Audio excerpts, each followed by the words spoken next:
blissfully. "I knew it!" Katie's brain still refused to function. Her mind screamed for answers. She'd spent 25 cents. She deserved an answer. The gypsy began to fold a black velvet cloth over the magic globe. She was through. Katie grappled for coherent speech. "She's through. Say something." "Wait." The woman fixed evil eyes on her. "You had your chance. Now move on." "No, wait." Katie swallowed, then blurted, "I remember my question." The mystic snorted, uncovered the ball. "What is it?" "Will I get any taller?" There. She may go to hell, but now she'd know, even if Grandpops would skin her alive for consulting an evil power. She'd shot up 5 inches in the past year, and by golly, she couldn't tolerate any more height. She was taller than every boy in her class, and the girls were starting to call her Giraffe. The gypsy eyed her. "That's your question? How tall will you get?" Katie swallowed. "Yes. How tall will I be?" If the gypsy said 7 feet, she'd die, right here in this tent on this cold metal folding chair. And pray nobody ever told Grandpops, Grandmoms, or Toddy where she was when it happened. The mystic sighed and then quickly ran her hands over the top of the ball. "How tall will... What's your name?" "Katie. Katie Addison." "How tall will Katie Addison grow?" The old woman leaned and peered inside the clear ball. "I see. You will grow very tall." "How tall?" "How tall do you want to grow?" "No taller than I am. In fact, I'd like to shrink if you can do that. I have another quarter." She fumbled in her pocket, but the old woman stopped her. Her gaze returned to the ball. "You will grow no taller than 6 feet." Katie felt color drain from her face.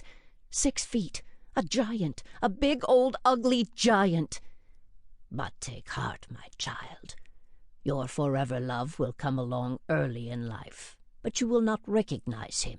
It will take many years and many trials to distinguish him from other men, but when you do, you will live happily ever after."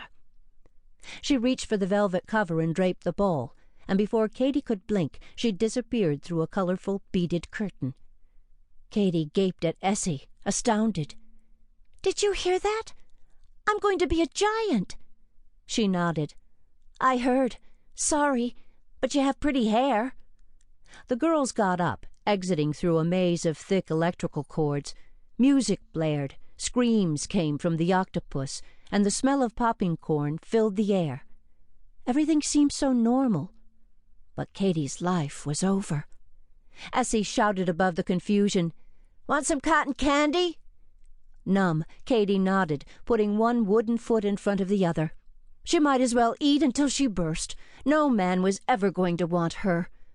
Her conscience pricked her. This was God's punishment for going to a gypsy. 1. Very few things distracted Katie Addison when she was on a mission, but the sight of 3 dead horses strewn across the winding road stopped her in her tracks. Her jeep skidded and veered to the right before stopping. Motorists set out flares. The highway patrol began the process of diverting traffic around the gruesome sight. Putting a tissue over her nose, Katie exited the jeep. Thick smoke covered the area from the fire burning on the ridge below Devil's Tower. Wildfire had broken out in the 1,300-acre park, and crews had been battling it all day. A suffocating haze blanketed the landscape. Confusion reigned as Katie threaded her way through curious onlookers and fellow travelers who'd stopped to help.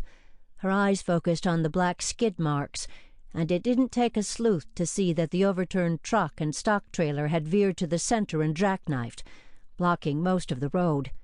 Blowout? Deer blocking the road? The long white trailer lay on its side in the ditch. The sides were enclosed, and the top was lined with openings for ventilation. The terrified screams of trapped horses, kicking and lunging, trying to break free, sent a shudder up her spine. She'd lived on a ranch all her life, and while she wasn't a vet, she knew almost as much as anybody about animals. She took care of her own: 3 dogs, 3 cats, a goat, and an aging